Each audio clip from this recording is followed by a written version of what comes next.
Earlier this week, religious leaders under UJCC made a statement that elections should be postponed until 3 years from now, so as to allow the country to first deal with the pressing issues such as COVID-19. What did you just say about this? You know, religion, most of us, we are born, at least those of our age, were born with this belonging to a certain religion. So it is a bit a complex issue, but you allow me to address them as just common Ugandans, if you may permit me. And I'm hoping you've permitted me to address them.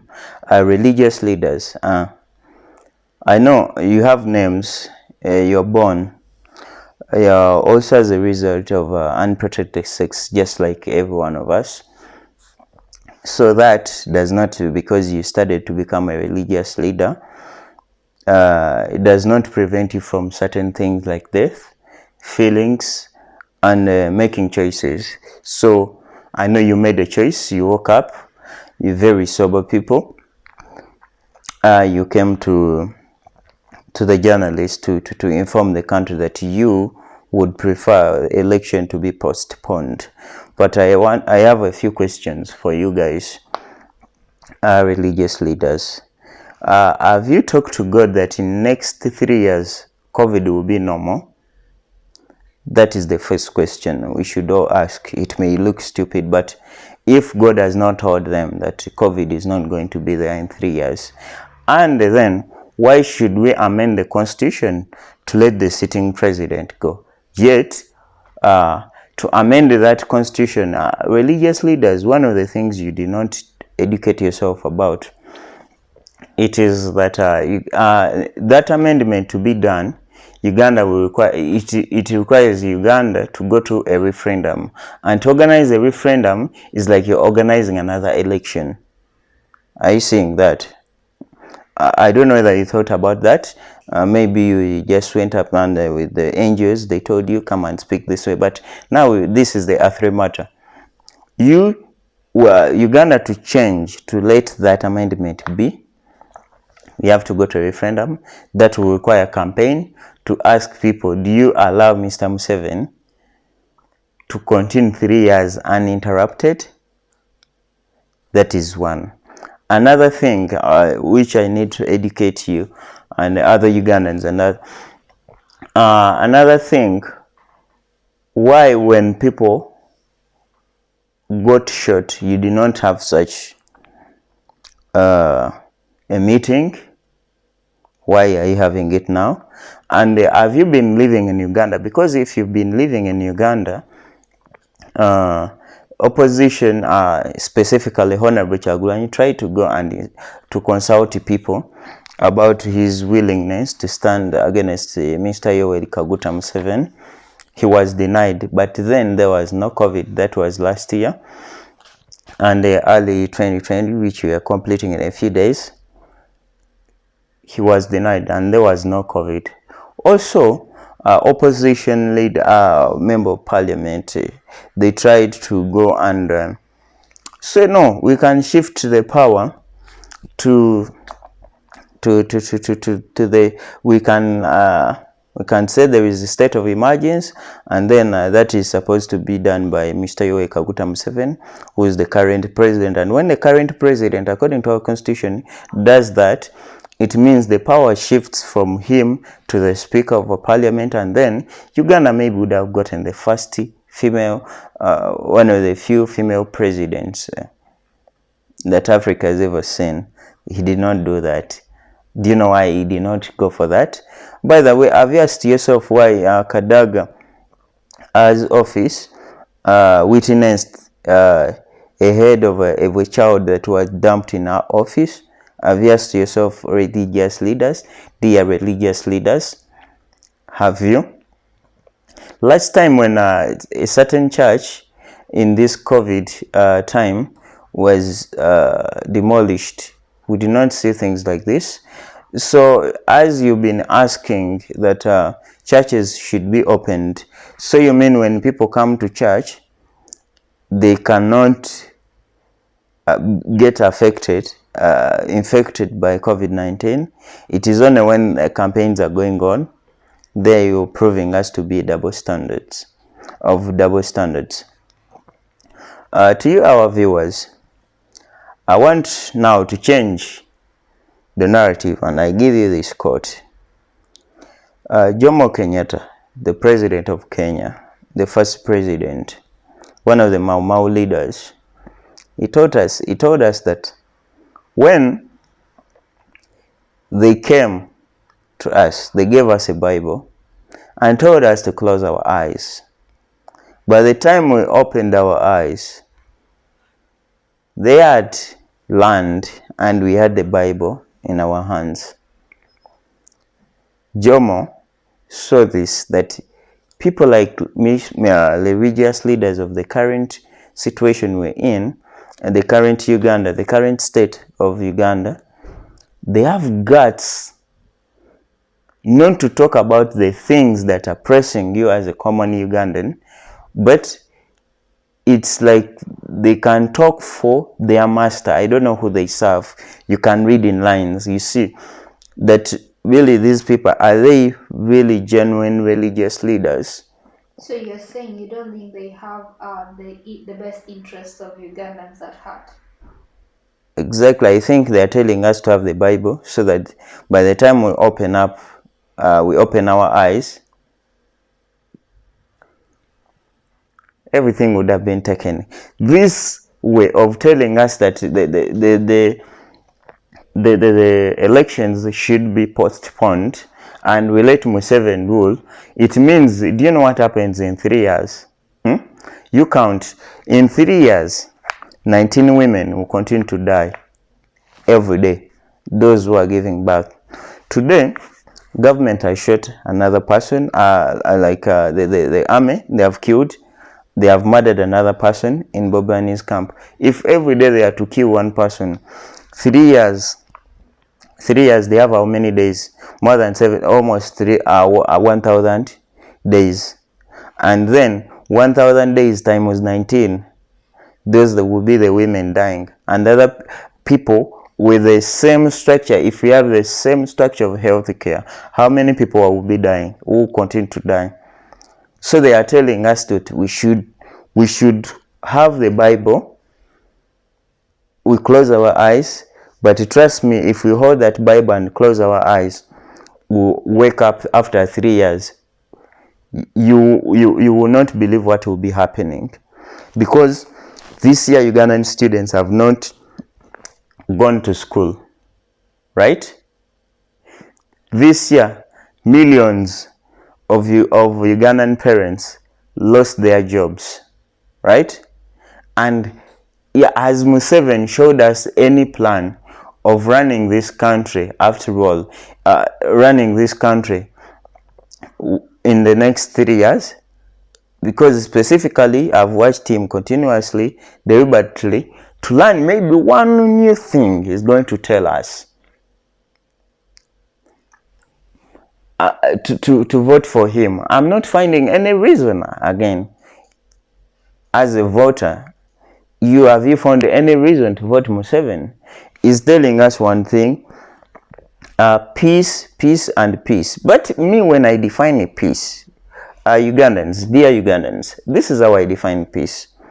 There should be, everyone should be freely able to participate economically, politically, and socially.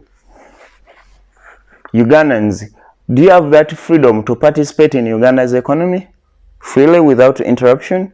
Do you have a right to participate in Uganda's politics without being interrupted by the state machinery? Today, a person who has died, Frank, the bodyguard of Bobby Wine, his crime is because he's gotten involved in politics, right?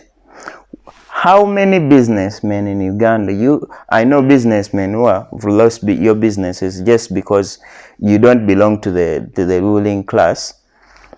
You're a victim of this. Even in our society has been sidelined. So in Uganda, what I'm trying to say, if Mr. Tibuhabura is selling peace has the only message he has on his plate. He should be president of yesterday, not of today or tomorrow. What literally I mean, he would have even resigned, because he's a failed president in the current situation. He failed to manage COVID-19. And religious leaders, they have been in this country. Some of them have traveled, or they get even information from other countries where they have managed. Italy was one of the countries that was hit very early. How did Italy contain this disease? Right? Elections, they are very important animal. Like, there's only one thing you cannot joke with. All those things, even you being able to come and speak, they're affected by politics. And do you know the biggest thing that affects the whole politics of Uganda? How do you organize elections? A country, if you organize nice elections, a country will be at peace. Because those who won, they will be at peace with those they won. Right? You say, okay, the election was transparent, I'm conceding defeat. Right? Should we have instability in the country? If everywhere in the country, from the councillor to LC1 chairman, the elections have been fair and transparent, there won't be. Even those who have won, they will be able to work with those who lost. For example, in Chadondo East, Bobi Wine demonstrated Honorable Chagulanyi. When he won elections, since he won his election, 100% polling stations, and with a total of like 80%, 70 point something percent, the rest shared the remainder. He reached out to each and everyone, and today one of the people, the cadre of NUP, Mwadan Kunyenj, he contested against Bobi Wine. So Bobi Wine called him and said, sit down, you will work. They worked. If at every level we allow elections to happen fairly, without pushing certain people, without marginalizing a certain group of citizens, that for them they are not supposed to engage in election, they are not supposed to talk about it. Even if you postpone it, the country is going to be very insecure. Today, as they said, we change election. I do not think it is citizens that attack the armed officers and the police officers in their army barracks. It is these army officers that come to the roads where civilians are walking and attack them in one way or the other, right? Those who are supposed to guard borders, they are the one now running elections. That's why now I do think the religious leaders, what they are failing to observe is the real cause, the root cause of the problems that Uganda is going through. Is not elections. Election is a process, is not an event. But for them, they are looking at it as an event, which is wrong. What was the process that led us here? If the government of Uganda took Bobi Wine's message in his song, they never politicized it, maybe it would have talked to his fans that stay home, do this. If people in government never swindled the money of food, when people are sure that when we stay home, government is going to send us money, food, right? If the government of Uganda, at first the people in the government of Uganda, they never played with the mask, the money for the mask, to buy mask, because for them, what I'm seeing, I think even these religious leaders, they work in government of Museveni. You know, their mindset is that COVID is going to be a wave, is going to go, which is wrong, which is not possible. Today, there are companies that exist in this world. Their job is to make masks. They are not going to close in 3 years, right? Today, the companies that are making so much profit because of COVID's existence, for example, Amazon. is making a lot of sales. It's not going to close. They would love to have more. And one of the products they are selling is masks, is sanitizers. You understand? So I don't want anyone to look at COVID-19 as a disease that is going to vanish tomorrow. It is here with us. So government, instead of improving healthcare today, if Museveni really cared about Ugandans, we'll hear that a number of ICU units have been installed in hospital ABCD, right?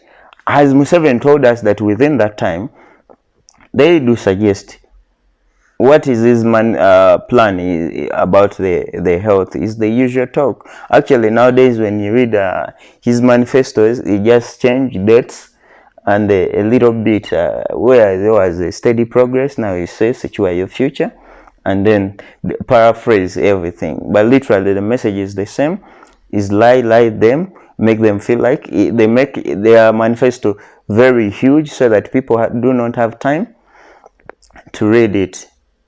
So I feel like they are working, the religious leaders who came to speak this kind of things, they work with the government. They are working in government in one way or the other. That is my take home. Guys, if you've managed to get this far in this video, please, we thank you for that. And we also say, can you please subscribe? Please subscribe to our channel so that you give us more energy to make videos like this. And please, we plan to get more programs and more people on this channel, but you have to give us that energy by subscribing. And near a subscription button, there is another arrow, which is a share button. Please, can you share our videos after watching?